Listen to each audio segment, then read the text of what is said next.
큰 건물 하나 세워졌는데 온 도로가 마비되고 참 불편함이 끼쳐질 정도로 계속해서 교통 정체가 참 많이 심각해지고 있습니다. 어제도 제가 이제 차가 많겠다라고 싶어서 걸어왔는데요. 그 전에는 이제 집에서 교회에 오는 시간이 불과 3분, 5분 밖에 걸리지 않았는데 이제는 차를 가지고 오면 한 20분, 25분이 걸립니다. 교회가 바로 앞에 있는데 들어가지 못하고 신호를 몇 번이나 받아야만 이 교회에 들어올 수 있는 이 불편한 현실이 되었습니다. 물론 사람이 많아지고 상권이 생기고 또 인프라가 생겨서 또 일할 수 있는 여건과 자원이 생겨남으로 인하여서 이 활발해지고 풍성해진 이 여건을 보게 되면 참 감사한 일이지만 또 차량을 이용하거나 또 이곳이 생활권인 사람들에게는요 여간 불편하지 않을 수 없습니다. 바로 집이 바로 앞인데도 신호를 몇 번 기다려야만 집에 들어갈 수 있는 그러한 현실이 되었으니 말이죠. 어제도 집에서 이제 점심을 먹고 걸어서 한 1시쯤에 교회로 왔는데요. 역시나 다를까 교회 앞이 다 뭐래요? 스타필드를 가려고 하는 사람들로 주차가 꽉 차 있었습니다. 뭐 일일이 전화해서 빼라고 할 필요는 없었겠죠. 뭐 주차가 부족했으니 얼마나 오죽했으면 여기까지 와서 차를 대고 또 걸어가겠습니까? 근데 제가 걸어오던 찰나에 한 기다란 큰 차가 앞을 가지도 못하고 뒤로 넣지도 못하고 제일 저 끝 꽁무니에서 옥신각신을 하고 있는 겁니다. 남편은 운전을 하고 있고 아내는 뒤로 하면 인도가 걸리고 앞으로 하면 노란선이 걸리게 되니까요. 또 쏜살같이 와서 이 노란색 넘어가면 또 사진을 찍어 고발하니 참 무서운 것 같습니다. 그러니까 이 부부가 서로 옥신각신하고 있는 그 찰나에 제가 차가 멈출 때까지 그냥 한 10m 교회 정문 앞에 서서 기다리고 있었습니다. 결국 뭐 어찌할 수가 없어서 앞에 노란선은 걸리니 뒤로 차를 쭉 빼서 차를 주차하고 내린 그 남자분에게 제가 찾아가서 저 여기 목사인데요. 제가 주차장 하나 좋은 것 알려드릴게요. 저를 이렇게 쳐다보더니 이거 믿어도 돼? 아니야? 라고 하면서 이렇게 쳐다보더라고요. 그래도 제 나름대로 추리닝이 아니라 늘 깨끗하게 입는 그러한 일반복으로 입고 왔는데 저 사람이 뭔가 하면서 이렇게 의심 반 믿음 반 하면서 저를 쳐다보더라고요. 그래서 저한테 오시면 제가 주차장을 드리겠다고. 근데 아무리 봐도 주차할 공간은 없었습니다. 차는 다 빼곡하게 세워져 있었기 때문입니다. 근데 한 자리가 있었어요. 그게 어디냐면 화단 앞에, 경차들이 다는 화단 앞에 있는 그 공간이 노란색과는 상관없이 그곳이 비어 있었던 거죠. 그래서 제가 이곳에 주차하시면 된다고 하면서 이 차를 불렀어요. 그 차가 정말로 올까 말까 하다가 빼서 저한테 와서 그 자리에 되더라고요. 그리고 나서 아내분은 밖에 서 있었고 남자분은 이제 차에서 내리자마자 차 문을 열고 내리자마자 저에게 뭐라고 했을까요? 할렐루야! 이런 거예요. 저는 집사님인가? 하면서 내심 기뻤던 거죠. 근데 뒤에서 내리던 딸 둘이요. 마침 또 딸 둘이었나 봅니다. 딸 둘이 초등학교 둘이었는데요. 아빠에게 첫째가 뭐라고 하냐면 아빠가 무슨 할렐루야야? 라고 이렇게 이야기를 하는 거예요. 결국 아빠는 교회를 다니지 않는 분이었습니다. 제가 그 찰나에 1시간을 될지 2시간을 될지 마음껏 되십시오. 하지만 저에게 2분만 주시겠습니까? 제가 이 주차 공간 물론 제 거는 아니지만 이 자리를 할애해 드렸으니까 저에게 2분간만 시간을 주십시오 라고 하니까 아내분이 그래 여보라고 하면서 남편분하고 아내분이 저를 쳐다보기 시작했습니다. 저 여기 교회 목사인데요. 혹시 교회 다니십니까? 라고 했는데 놀라운 것은 남자도 여자도 호칭을 뭐라고 해야 될까요? 남편도 아내도 교회를 다닌 경험이 있더라고요. 근데 충격적인 것은요, 서로가 각자의 배우자가 교회를 다닌 것을 모르더라고요. 충격적이지 않습니까? 남자는 고등학교 때까지요. 그리고 여자는, 제가 왜 자꾸 남자 여자 하죠? 남편은 제 남편이 아닌데, 남자는 고등학교 때까지, 그리고 여자는요 중학교 때까지만 다닌 거예요. 그러니까 그러니까 제가 그 짧은 찰나였기 때문에 여자보다는 그래도 남자에게 대화를 더 걸기 시작했습니다. 그 남자분에게 그러면 왜 교회를 고등학교 때까지만 다니고 안 다니셨나요? 라고 물어봤어요. 물론 우리가 흔히 상상할 수 있겠죠. 뭐 대학에 가느라, 뭐 군대에 가느라, 아니면 뭐 세상 일 하느라 뭐 이렇게 안 다녔네요 라고 했는데, 또 하나의 충격적인 대답을 들었지 말입니다. 그게 뭐냐면 재미없었대요. 참 안타깝죠. 교회를 다니는 게 그냥 재미가 없었다는 거죠. 와, 제가 뭐라고 이야기해야 될지 모르겠더라고요. 그러니까 교회를 다니는 게 재미가 없었다는 거죠. 그러면서 그분이요, 친구들은 뭐 농구도 하고 게임도 하고 또래또래 어울리면서 이렇게 지내는데, 저는 운동도 좋아하지 않고 게임도 좋아하지 않는지라 어쩌다 보니까 그냥 제가 그냥 빠지게 됐네요 라고 하면서 그러한 이야기를 하셨습니다. 제가 뭐 더 이상 시간을 잡을 수가 없어서 다시 기회가 되신다면 가까운 교회에 가셔서 두 분이 신앙생활 하신 경험이 있으시니 교회를 다니시면 좋겠습니다 라고 인사를 드렸을 때, 그분들도 뭐 별로 거부감이 없이 제가 큰 걸 드렸으니까요. 그렇죠? 헤매고 있는 그들에게 편안한 안식처 주차 공간을 드렸으니 저를 거절한 이유는 없었겠죠. 그래서 네, 알겠습니다 라고 하시면서 가긴 하셨습니다. 참 여러분 어떻게 들리십니까? 좀 안타깝지 않으십니까? 복음을 제대로 알지 못하고 하나님이 누구이신지를 제대로 알지 못하고 그저 유희의 공간으로, 재미의 공간으로, 여가의 공간으로, 스트레스를 풀 공간으로 교회를 여기고 있다라고 생각한다면 그것은 큰 오산 아니겠습니까?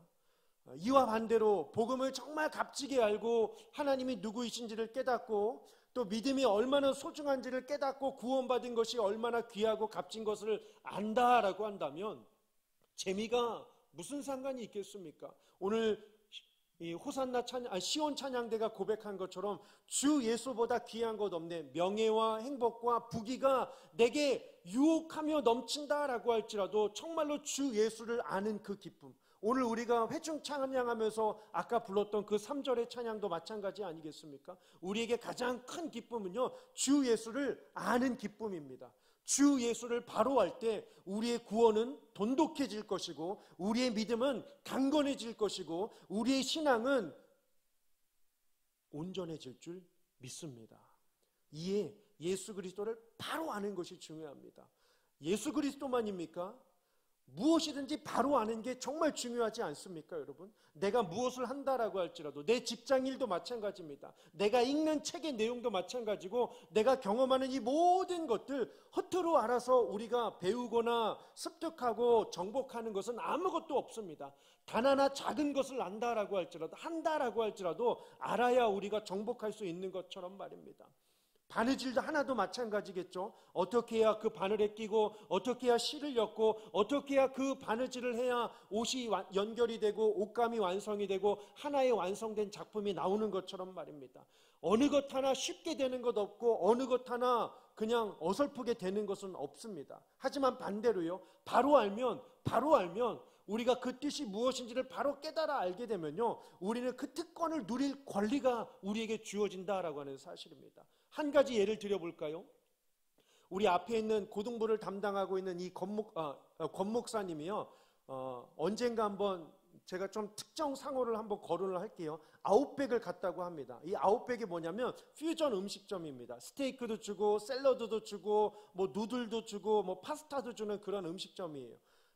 그러면서 이제 딱 앉아서 이 점원이 주문을 하는 게 있어요. 무슨 에이드를 드시겠습니까? 라고 우리 권 목사님에게 한번 물어봤다고 합니다. 그러니까 여기에서 아웃백을 알고 가보신 분들이 계신다고 한다면 이 에이드라고 하는 것은 음료예요. 탄산 음료인데 그 음료에 뭐 오렌지가 들어가고 레몬이 들어가고 참 친절하네요. 그렇죠? 다 알려주고 뭐 이러한 것들을 시키면서 저는 오렌지 에이드요, 저는 레몬 에이드요. 알면 이렇게 시키잖아요. 그런데 권 목사님이 아웃백을 가보지 못했던지라 몰랐던 거예요. 그러니까 친구들은 막 이렇게 시키는데 자기가 아는 에이드는 하나밖에 없었다는 거죠. 뭘까요? 저는 파워에이드 주세요. 파워에이드 달라고 했다는 겁니다. 파워에이드는 뭐냐면 운동할 때 먹는 이 청량 음료거든요. 그러니까 본인은 모르니까 무슨 뭘 시켜야 될지 모르니까 파워에이드 주세요라고 하니까 점원과 그 같이 있었던 동행했던 사람들이 어땠을까요? 지금보다 더 깔깔깔깔 웃지 않았겠습니까? 저도 그 얘기 듣고 엄청 웃었거든요. 파워에이드라고 하면서. 그러면서 한편으로 안 되겠다. 내가 권 목사님을 어떻게 해요? 아웃백을 데리고 가야 되겠다.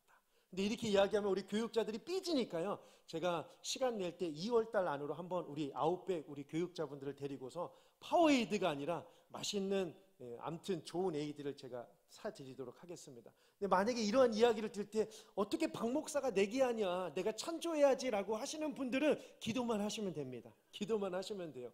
아무튼요, 우리가 바로 알아야. 이 복음도 마찬가지입니다.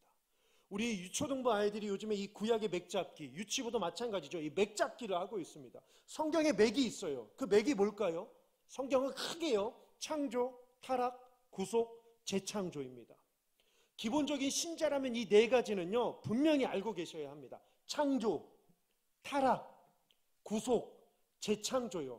이것을 가지고 이 눈을 가지고 성경을 보는 것과 그냥 성경을 이렇게 읽고 나가는 것은요, 이해와 이 개념과 관념과 뜻을 이게 포착하기가 쉽지 않아요. 하지만 그 안에서 어떠한 본문이 되어 있든지 하나님의 창조와, 하지만 인간의 타락, 하지만 하나님의 구속, 하지만 하나님의 재창조가 있는 것을 발견하면서 성경을 보면요, 성경을 읽는 시야가 더 넓어지게 됩니다. 창조는 무엇입니까? 아담을 통하여 주어진 이 첫 번째 문화명령입니다. 생육하고 번성하고 충만하고 정복하고 다스리라 라고 하는 것입니다. 모든 피조물들과 모든 인간들과 하나님으로부터 부여받은 이 은사들을 가지고서 생육하고 번성하고 충만하고 정복하고 다스릴 수 있는 그러한 명령을 받았습니다. 그런데 이게 웬일입니까? 이것을 나누며 살아야 하는데 어때요? 자기 중심성으로 살다 보니까 그만 죄에 지고 맙니다. 내가 먹어볼까? 내가 가져볼까? 내가 해볼까? 결국 죄를 지은 인간에게 찾아온 이 하나의 이 안타까운 모습은 무엇입니까? 내가 숨는 거예요. 그렇죠? 자기만을 감추는 것, 벌거벗은 것을 알고 자기가 숨은지라 라고 하는 그 모습 말입니다. 타락으로 인하여서 주어진 것은요, 숨는 것을 넘어서서 늘 자기 교만으로 살아갑니다. 나만 살면 될지, 나만 되면 되지. 이게 너무나도 안타까운 현실이죠. 오늘 본문도 마찬가지입니다. 이로써 그리스도를 섬기는 자는 하나님을 기쁘시게 하며 또 어떻게 해요? 사람에게 칭찬을 받는다라고 이야기를 합니다. 그런데 지금 세상을 보십시오. 어떠한 세상입니까?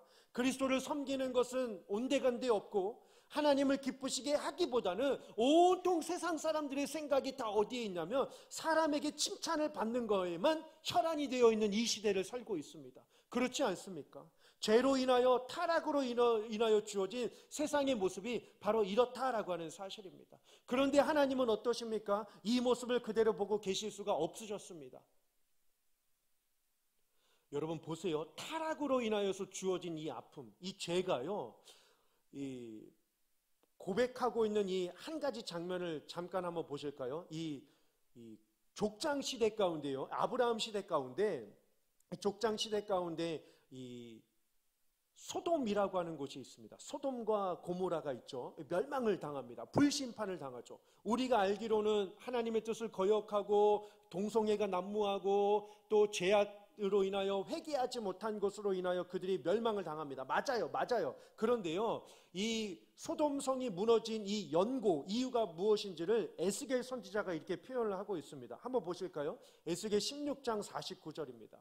첫 번째 줄 보시면 교만이에요. 교만. 내가 즐기고 싶으니까 이게 선을 넘는 거죠. 로마서 1장의 말씀처럼 순리를 따라가지 않고 영리를 따라가다 보니까 이게 죄인지도 알지 못하고 선을 넘고 경계를 넘고 가정을 벗어버리고 인간의 이 영적인 이 지킴을 지키지 못하고 벗어나게 되어지는 이 안타까운 모습들이 나타나고 있습니다. 교만함이죠. 하지만 분명히 하나님께서 그들을 축복해 주셨습니다. 두 번째 줄을 보시면 풍족함과 태평함이 있었다라고 말입니다. 그러면 주신 하나님으로부터 감사해야 되겠죠.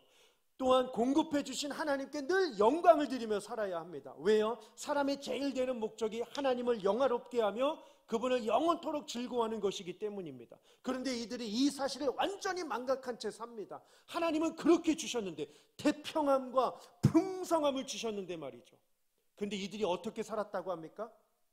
나누지 않았다라고 하는 사실입니다. 창조, 타락, 구속, 재창조, 여기에 핵심이 뭘까요? 나눔입니다. 창조도 나눔이에요. 타락은 나누지 못하고 소유했습니다. 구속은 뭘까요? 자기의 모든 것을 나누어 주신 예수 그리스도의 사랑입니다. 재창조는 뭘까요? 그 죄인임에도 불구하고 하나님 나라를 나누어 주신 하나님의 선물이 나눔이에요. 성경의 핵심은 그래서요, 이 기브라고 하는 것입니다. 나눔이에요, 나눔. 그런데 소돔의 백성들이 어떻게 해서 멸망을 당했다라고 고발을 합니까? 그들의 것을, 그들의 사랑을, 그들의 소유를, 그들의 삶을 나누지 않았다라고 이야기를 합니다. 왜요? 어떻게 하면 내가 가질까? 그리고 또 하나, 어떻게 하면 저 사람이 나를 좋게 볼 수 있을까라고 하는 그 생각에 혈안이 되어 있었기 때문입니다. 우리가 잘 알고 있는 이 사도행전 5장을 보시면 아나니아와 삽비라에 대한 기사가 나옵니다. 그 전장 4장을 보시면 바나바라고 하는 사람이 그 힘들고 어려운 시대 가운데 자기의 모든 소유를 팔아서 사도들의 발 앞에 두게 됩니다. 이로써 어려운 자들을 섬겨주고 어려운 자들이 없도록 구제해 주십시오라고 이야기를 하자 모든 사람들의 시선이 바나바에게 향하게 되죠. 이에 바나바는 이 시선이 너무나도 두려웠던지라 하나님께 영광을 올려드리게 됩니다. 땅이 있을 때 그것도 내 것이 아니라 땅을 판 이후에도 그 땅이 내 것이 아닙니다라고 고백을 하죠. 그런데 아나니아와 삽비라가 이 모습을 보면서 영광드린 그 모습을 보지 못해요. 영적인 눈이 죄로 말미암아 가려졌기 때문입니다. 하지만 그들에게 보였던 시각은 무엇이었습니까? 각광이었습니다. 남이 보는 시선, 세상이 보는 시선, 오늘 본문 후반에 있는 것처럼요. 앞에 있는 두 가지, 그리스도를 섬기는 것과 하나님을 기쁘시게 하면 사람에게 인정받는 것은 저절로 따라오는 것이 순리임에도 불구하고 세상은 죄가 이 모든 것들을 뒤바뀌게 했다라고 하는 사실을 우리는 잊지 말아야 합니다.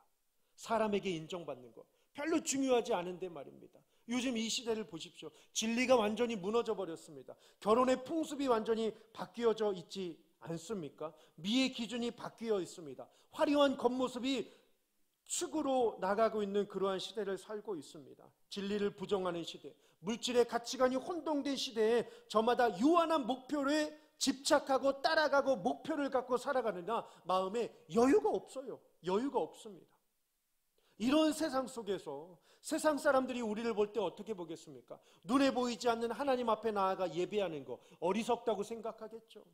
기도하는 모습을 보면 참 미련하다라고 생각할 것입니다. 지금이 어느 시대인데 미신을 믿냐? 종교는 마음이 약한 사람들이나 갖는 것이 종교다라고 하면서 인간의 강인함을 보여주고 있지만 실상 인간은 어떻습니까? 여러분 옆에 주변에 있는 사람들을 보십시오. 참 외로워 보이지 않습니까? 참 힘들고 연약한 존재 아니겠습니까? 사람은요 육신을 입고 있지만 철저히 영적인 존재입니다. 영적인 존재라고요. 육신의 힘으로 끝까지 사는 사람이 어디 있습니까? 다 어때요? 세월 앞에 장사 없지 않습니까? 무엇보다 우리에게 행복을 주는 이 참된 요소가 그렇다면 이 육신적인 것에 있지 않다라고 하는 사실입니다. 육신적인 것에 있지 않아요. 여러분 보세요. 아무리 고가의 물건이다 라고 할지라도 내가 사는 즉시 뭐가 되죠? 중고가 돼요. 가격이 떨어진단 말입니다. 명예와 권력 또한 어떻습니까? 어느 때보다 경쟁이 치열한 시대에 우리는 살고 있습니다. 적자 생존의 시대에 하루가 멀게 무섭게 변해가고 있습니다. 발전해가고 있습니다. 창의적인 일들이 다채롭게 펼쳐가고 있습니다. 살아남기는커녕 어때요? 따라가기도 힘든 시대 아닙니까? 올라간들, 소유한들, 이룬들 행복이 오래가지 않습니다. 그렇다고 뭐 노력하지 마십시오, 아무것도 하지 마십시오 그러한 이야기는 아닙니다. 뭘까요? 포인트는요, 육적인 것은 행복을 결코 우리에게 오랫동안 주지 않는다라고 하는 사실입니다. 예수님도 말씀하셨죠. 누가복음 12장 15절입니다. 그들에게 이르시되 삼가 모든 탐심을 물리치라. 사람의 생명이 소유에 넉넉한 데 있지 않다라고 말씀을 하셨습니다. 소유에 넉넉한 데 있지 않다라고 이야기를 하고 있습니다. 그러면요 우리는 어떠한 사람입니까? 영적인 것을 추구하며 살아가는 사람입니다. 다시금 말씀드리자면 오늘 본문에 말씀드리는 것처럼 그리스도의 사람이라고요. 오늘 14장 18절을 보시면 그리스도를 섬기는 자 우리 아닙니까? 우리예요. 우리. 그러면 그리스도를 섬기는 자는 어떻게 살아야 한다고 합니까? 하나님을 기쁘시게 해야 한다라고 이야기를 합니다. 그러면 단도직입적으로요. 왜? 우리는 하나님을 기쁘시게 해야 합니까? 여러분 이러한 고민해 보셨습니까? 왜 나는 하나님을 기쁘시게 해야 될까? 중요한 질문입니다. 다음 구절입니다. 야고보서 1장 18절입니다. 하나님이 우리를 이 땅에 어떻게 보내셨냐면요, 진리의 말씀으로 우리를 낳으셨대요. 왜 하나님을 기쁘시게 해드려야 하냐고요? 우리는 이 땅에 거저온 인생이 아니기 때문입니다. 이 생명은 얄팍한 생명이 아니기 때문입니다. 누구나 조종할 수 있는 것이 아니기 때문입니다. 그 누가 이 생명을 조종할 수 있겠습니까? 의학이 발달하고 기술이 발달하고 현대의 그러한 것들이 첨예하게 있다라고 할지라도 생명을 주관하고 이 생명을 조종할 수 있는 사람은 없습니다. 그런데 하나님께서 우리에게 생명을 주셨을 뿐만 아니라 이 땅에 우리를 어떻게 낳으셨냐면 진리의 말씀으로. 첫 번째 줄 보시면 그가 그 피조물 중에 우리로 한 첫 열매가 되게 하시려고. 뭘까요? 부활에 동참하게 하는 하나님의 백성입니다. 부활에 동참하게 하는 하나님의 백성이라고요. 우리로 하나 첫 열매가 되게 하시려고. 부활이죠, 부활. 부활의 자녀로 우리에게 새 생명 주시려고. 첫 생명을 주신 것도 귀하고 감사한데, 거듭나게 하신 것도 중요한데, 이후에 예수님께서 재림하시고 나신 뒤에 우리에게 다시금 이 부활의 기쁨을 주시려고 우리를 이 땅 가운데 보내주셨다라고 하는 사실입니다. 하나님의 자녀죠. 자기의 뜻을 따라 진리의 말씀으로 우리를 낳으셨다라고 이야기를 하고 있습니다. 진리의 말씀으로 낳다, 이게 뭘까요? 다음 화면입니다. 데살로니가 전서 2장 4절입니다. 복음을 위탁받은 거예요. 다음 화면이요. 첫 번째 줄 보시면 오직 하나님께 옳게 여기심을 입어 복음을 위탁받았다라고 말이죠. 근데 여러분 기가 막히지 않습니까? 복음을 위탁받은 것도 기가 막힌데 우리가 뭔데요? 아무것도 하지 않았는데 하나님께서 우리를 향하여 뭐라고 하시냐면 우리를 옳다 여기셨대요. 뭘 한 게 있나요? 뭘 드린 게 있나요? 뭘 기대가 충족하여서 이룬 것이 있나요?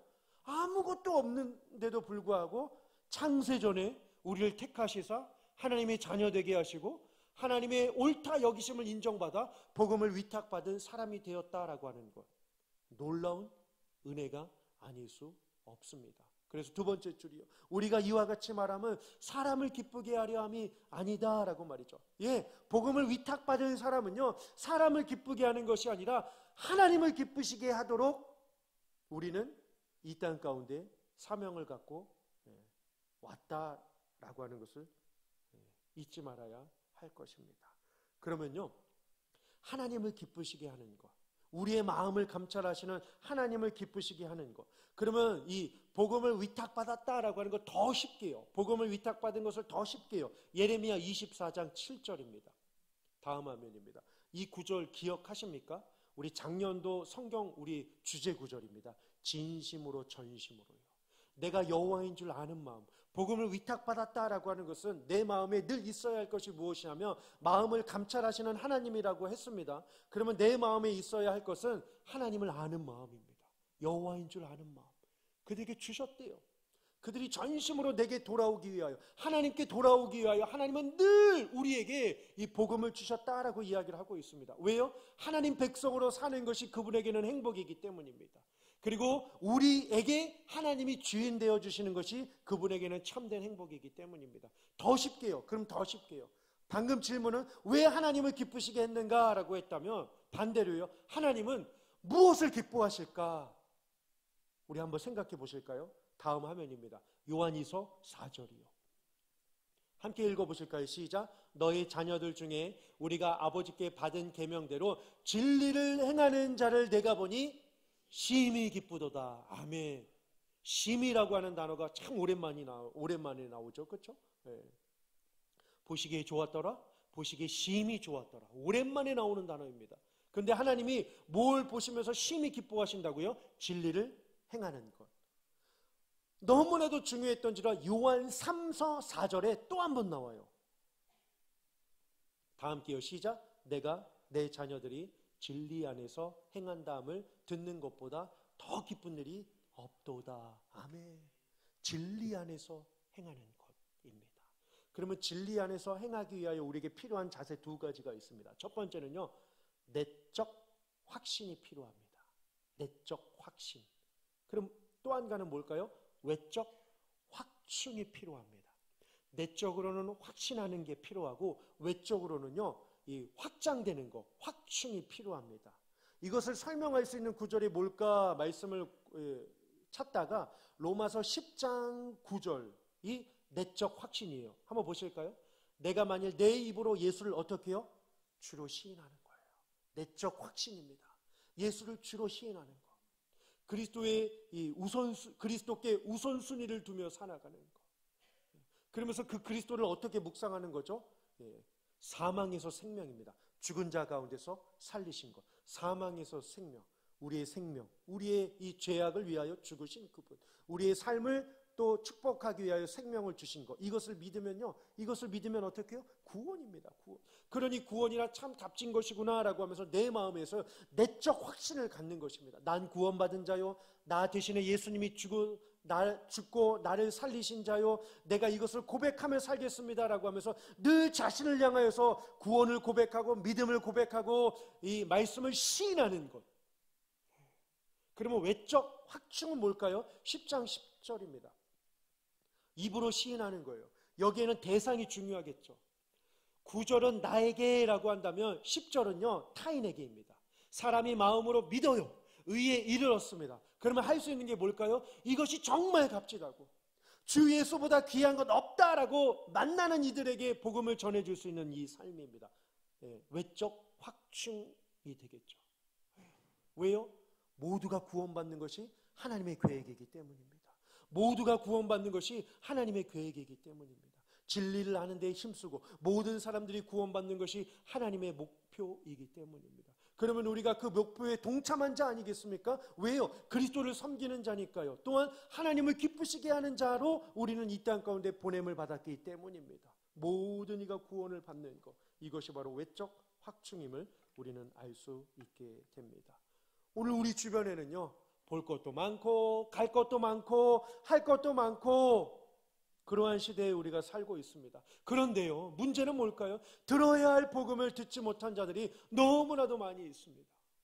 그렇지 않습니까? 들어야 할 복음을 듣지 못한 자들이 너무나도 많이 있다고요. 아모스서 말씀 한번 띄워주실래요? 8장 11절. 주 여호와의 말씀이니라. 보라, 날이 이를지라. 내가 기근을 땅에 보내리니 양식이 없어 주림이 아니며 물이 없어 가람이 아니요. 다 함께요. 시작. 여호와의 말씀을 듣지 못한 기갈이라. 아멘. 영적 기갈이래요. 이게 언제일까요? 지금 아닐까요? 지금 아니겠습니까? 하나님이 진정으로 우리에게 원하시는 것이 무엇일까요? 여러분, 예수님 당시에요, 기적과 같은 아름다운 일이 많이 있습니다.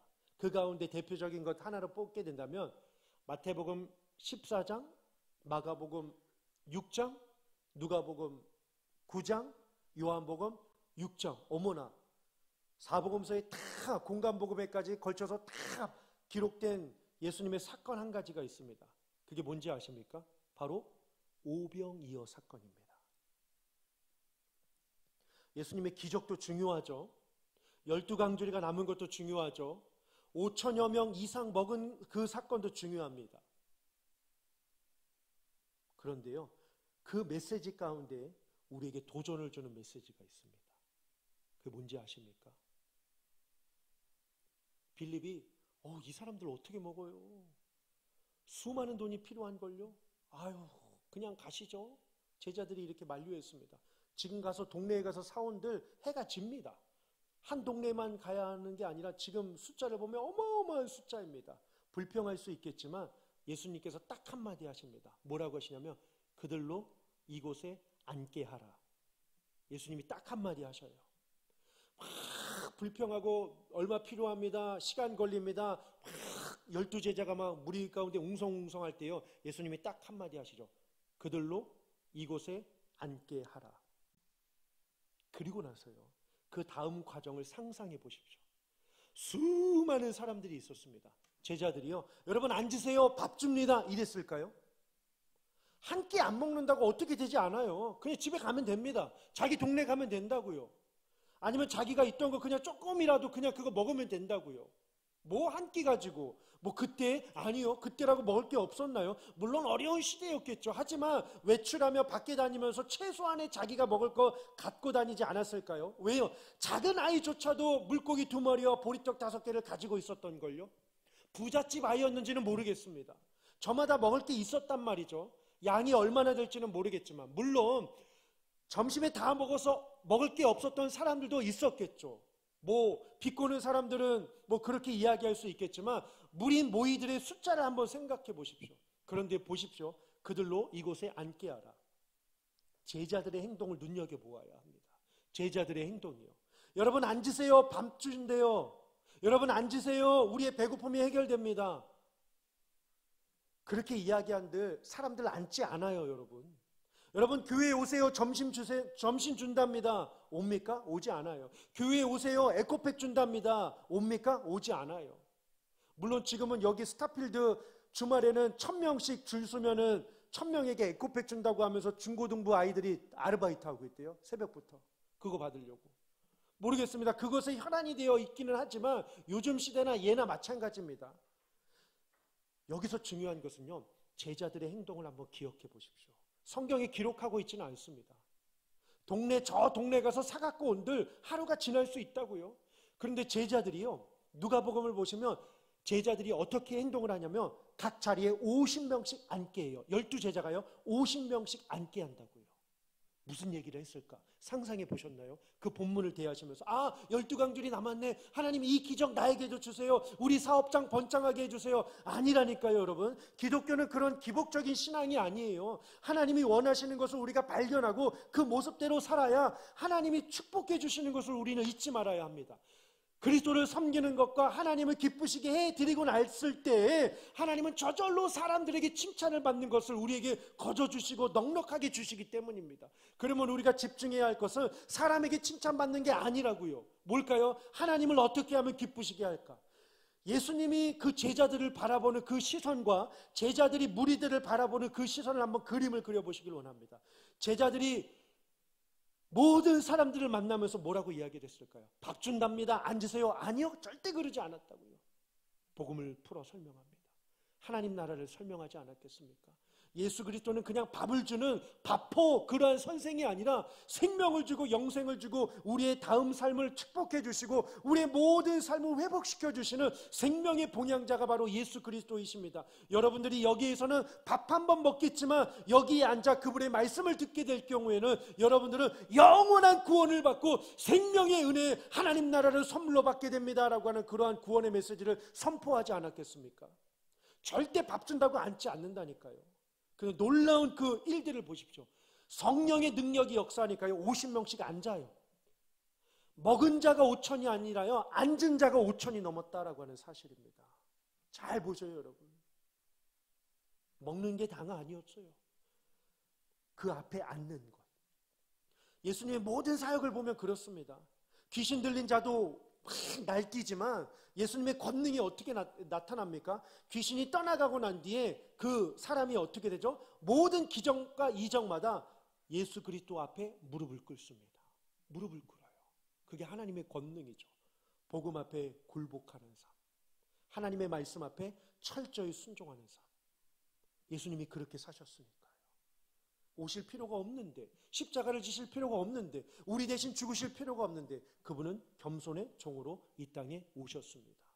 하나님의 뜻을 순종하고 우리 한 사람 한 사람을 구원하시기 위하여 이 땅에 오셨습니다.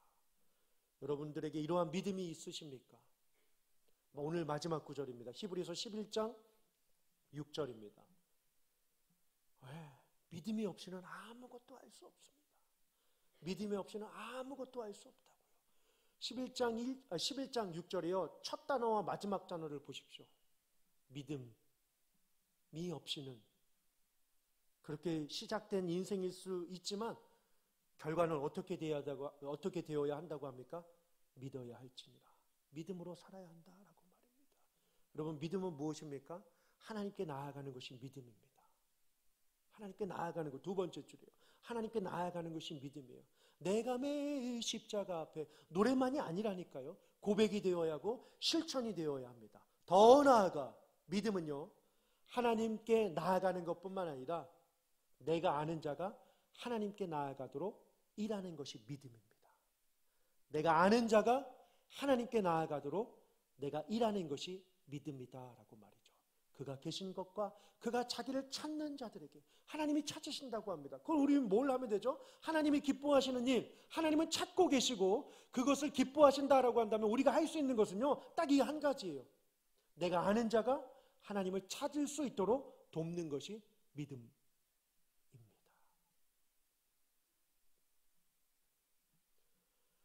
스타필드로 인하여 동네가 꽉 찼어요. 사람들이 꽉 찼습니다. 그 안에서도 밥을 먹지 못해서 죄송합니다. 이 지역에 있는 상권들이 조금은 많이 다운되었었는데 그것으로 인하여서 주변에 있는 식당들까지도 여러분 가보십시오. 어때요? 밖에 있는 식당들까지도요, 다 줄 서서 기다리고 있습니다. 심지어 장사가 잘 안 될 것 같은 그러한 식당에서도요, 웬걸요, 다 줄 서서 사람들이 문전성시를 이루고 있습니다. 제가 요즘에 기도하는 게 있어요. 하나님, 남은 건 하나네요. 남은 건 하나네요. 그렇죠? 차만 대지 말고 차 대고 들어오게 해달라고. 막 우르르 사람들 가잖아요. 그럼 제가 그 뒤통수 보면서 제가 뭐라고 기도하는지 압니까? 하나님, 가시적인 것도 중요하지만 영원한 것을 사모하는 믿음의 백성 되게 하여 주시옵소서. 영화교회 오지 않아도 좋아요. 사실 좋지는 않지만, 괜찮단 말이죠. 괜찮지는 않지만 사실이요. 그렇죠? 하지만 하나님을 알아야 되지 않겠습니까? 왜요? 저것은 영원한 것이 아니기 때문입니다. 이곳이 영원한 곳인 줄 믿습니다. 하나님이 영원한 분이신 줄 믿습니다. 하나님의 말씀이 영원한 줄 믿습니다. 기도하시겠습니다.